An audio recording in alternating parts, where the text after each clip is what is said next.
YS Jaganmohan Reddy Kodali నానికి class పీకారా? పార్టీలో active విషయంలో సీరియస్గా ఆదేశాలు జారీ చేశారా?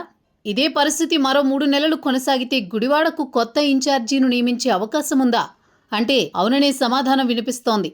ఇటీవల జగన్మోహన్ రెడ్డితో కొడాలి నాని భేటీ అయినట్లు తెలుస్తోంది. ప్రధానంగా గుడివాడ నియోజకవర్గంలో జరుగుతున్న పార్టీ కార్యకలాపాల గురించి చర్చించినట్లు సమాచారం. ఏమాత్రం పనితీరు బాగా లేదని, ఇలా అయితే మార్చేస్తానంటూ జగన్ హెచ్చరించినట్లు సోషల్ మీడియాలో తెగ ప్రచారం నడుస్తోంది.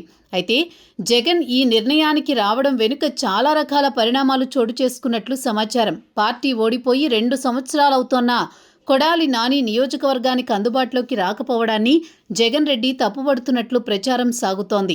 అయితే ఇటీవల కొడాలి నాని బీజేపీలో చేరుతారని ఒక ప్రచారం అయితే జోరుగా సాగింది. మహారాష్ట్రకు చెందిన బీజేపీ ఎమ్మెల్యేలతో కలిసి ఆయన ఆలయాల సందర్శనకు వెళ్లారు. అయితే అంతకుముందు కొడాలి నానిని పిలిచి జగన్ ఒక సూచన చేసినట్లు తెలుస్తోంది. ఈసారికి గుడివాడని విడిచిపెట్టి విజయవాడ ఎంపీగా పోటీ చేయాలని సూచించినట్లు తెలుస్తోంది. దీంతో కొడాలి నాని ఒక్కసారిగా రియాక్ట్ అయినట్టు సమాచారం.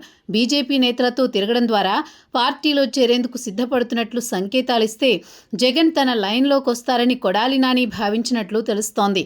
మరోవైపు కొడాలి నాని తన తమ్ముడి కుమారుణ్ణి వారసుడిగా ఏకపక్షంగా ప్రకటించడానికి కూడా జగన్మోహన్ రెడ్డి తప్పుపట్టినట్లు తెలుస్తోంది. గన్నవరంలో నెలల తరబడి వల్లభనేని వంశీమోహన్ అందుబాటులోకి రాలేదు. దానికి కారణం ఆయన 4 నెలల పాటు జైలు జీవితం అనుభవించాల్సి వచ్చింది. కనీసం గుర్తుపట్టలేని విధంగా తీవ్ర అనారోగ్యంతో బాధపడుతున్నారు. తనపై కూడా అనేక రకాల కేసులు ఉండడంతో వల్లభనేని వంశీ పరిస్థితి తనకు ఎదురవుతుందని కొడాలి నానికి తెలుసు.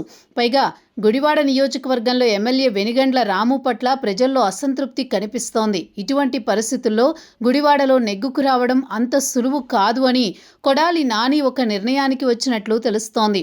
ఈ పరిణామాల క్రమంలోని ఆయన నియోజకవర్గ ముఖం చూడలేదని సమాచారం. అందుకే జగన్ ఇటీవల పిలిపించుకుని పూర్తిగా మాట్లాడినట్లు, మరో నెల రోజుల్లో యాక్టివ్ కాకుంటే తన నిర్ణయం తాను తీసుకుంటానని ముఖం మీదే చెప్పినట్లు టాక్ నడుస్తోంది.